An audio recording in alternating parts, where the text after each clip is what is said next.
And I'm thinking about a friend of mine who is no longer operating on this dimension.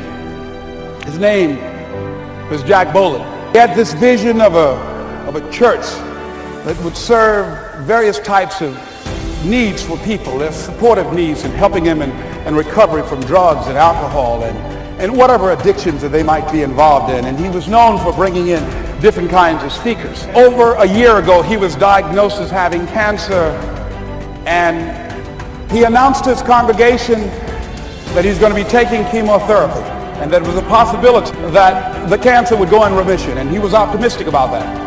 And sure enough, it did for a year. And one of the things Jack always talked about is that he wanted to have his funeral while he lived. And so he invited a few friends, Wayne Dyer, myself, and a few other speakers.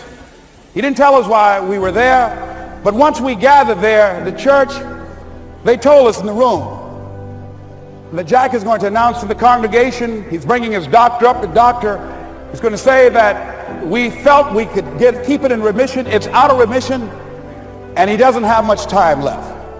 And whatever words you want to say to Jack that you would say if he had made his transition, speak those words now. Well, we were shocked and we were somewhat stunned until Jack got there. They brought him in a wheelchair, and boy, was he courageous, and he had a strong smile, and they helped him up the steps, and he sat behind the podium, and each of us got up and we said a few things about Jack and the impact that he made on our lives. And he said, the doctor, after announcing that Jack didn't have long, he says, "Doctor," he said, "I accept what you say, but it's possible that does not have to be the case. But if it is, I will enjoy life to the very last breath I take, even the chemotherapy. I will enjoy that." And Jack did, ladies and gentlemen. And when they said that all of his vital organs were failing, they called his family and his close church staff to the hospital and said, "He's dying." And so they came and they all gathered in the room.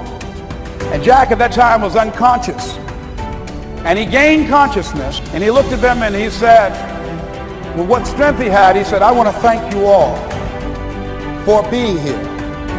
You've been a great staff to me." He looked at his sons and his daughter. He said, "You've been a great family." He said, "Don't feel sorry for me." He said, I'm ready to go. I'm looking forward to the next adventure." And he sat there for a little while, laid there, and he closed his eyes, and he lost consciousness. About an hour and a half later, he opened his eyes, and he looked at them. He said, "This is embarrassing. I'm not dead yet." They were laughing through their tears. They said, "Jack, you are a character." He said, "Hey, I hate giving up this kind of control." Predicted that Jack would die at the end of February.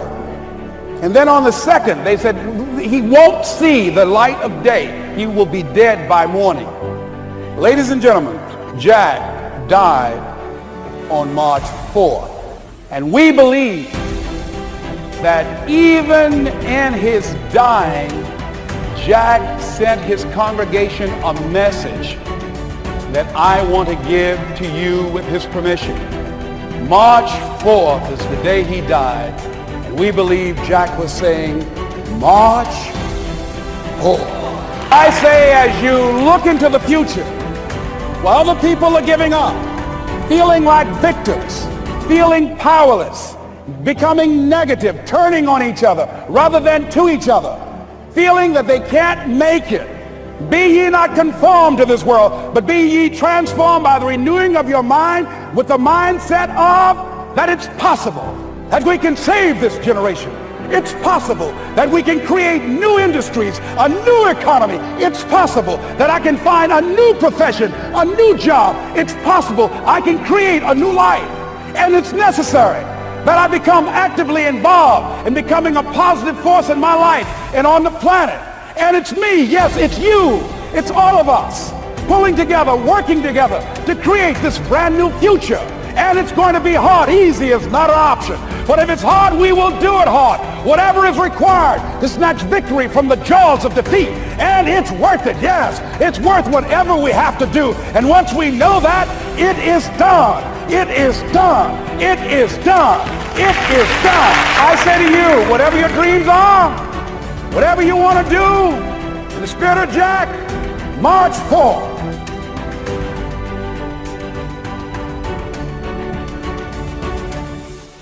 Here's what I'm suggesting to you. That when you're working, you have a wall to break through. Let's say a friend of mine who runs a marathon, and he says, when he's running the 26-mile marathon, he said, let's say that hypothetically, that 18th mile is the wall. He said, Les, when you get there and you're running, he says, everything in you is telling you to stop, to give up. Every muscle is aching, and you're saying to yourself, I can't do it. I can't do it. And you just keep on and you keep on and you keep on. It seems like you're moving at slow motion. And then eventually when you break through that 18-mile wall, then you know it's like done and you're on automatic and you glide on in. And you know it's there. You know you're going to get to the finish line. And we've all had experiences where we were working on something and we knew it was possible. And we did those things that were necessary to bring it into reality. We took the responsibility to make it happen. Other people couldn't see it. A lot of people didn't believe it. You were attacked. You were criticized. People were opposing you, but you kept on doing it. It was hard. It was rough. It was difficult. But to you, it was worth it. And eventually you got to a level you know, can nothing stop me now. I'm on the move. I'm on the move.